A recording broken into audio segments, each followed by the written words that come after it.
आर्थिक वर्ष 2025-26 या वर्षासाठीचा आर्थिक पाहणी अहवाल आज विधानसभेत वित्त राज्यमंत्री आशिष जयस्वाल यांनी सादर केला। सलग 5व्या वर्षी राज्याच्या अर्थव्यवस्थेच्या वाढीची गती कायम राहील असा अंदाज यात व्यक्त केला आहे। चालू आर्थिक वर्षात 7.9% वाढ अपेक्षित आहे। देशाच्या अपेक्षित विकास दरापेक्षाही हा दर जास्त आहे। विशेषतः सेवा क्षेत्राची प्रगती उल्लेखनीय असेल असा अंदाज व्यक्त करण्यात आला आहे।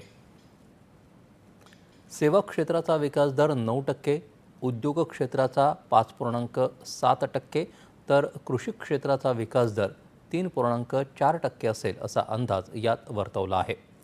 राज्याचा सकल राज्यांतर्गत उत्पादन 51 लाख कोटी असेल असा अंदाज व्यक्त करण्यात आला आहे, तर वास्तविक GDP सुमारे 29 लाख कोटी रुपये राहण्याची अपेक्षा आहे। राज्यानं आर्थिक शिस्त कायम राखत वित्तीय तूट 3% आसपास ठेवण्यात यश मिळवल्याचंही अहवालात म्हटलं आहे। राज्यात रोजगार वाढ होण्याची अपेक्षा या अहवालात व्यक्त करण्यात आली आहे। वर्ष 2023-24 मध्ये बेरोजगारी दरात घट होऊन तो 3.3% झाला होता। राज्याची अर्थव्यवस्था देशातील सर्वात मजबूत आणि गतिशील अर्थव्यवस्था असून कृषी, उद्योग आणि सेवा क्षेत्राची वैविध्यपूर्ण रचना हा तिचा आधार आहे।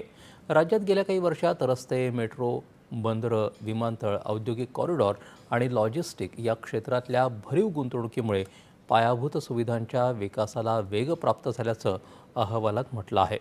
व्यवसाय सुलभता, डिजिटल प्रशासनाला प्रोत्साहन आणि क्षेत्रविशिष्ट वाढीला चालना यासारख्या सुधारणांमुळे राज्याची स्पर्धात्मक क्षमता वृद्धिंगत झाल्याचं अहवालात नमूद केलं आहे। मुख्यमंत्री आणि अर्थमंत्री देवेंद्र फडणवीस उद्या दुपारी राज्याचा अर्थसंकल्प सादर करणार आहेत। मुंबईत अनेक कामांमध्ये गेल्या 4 वर्षांपासून प्रशासकीय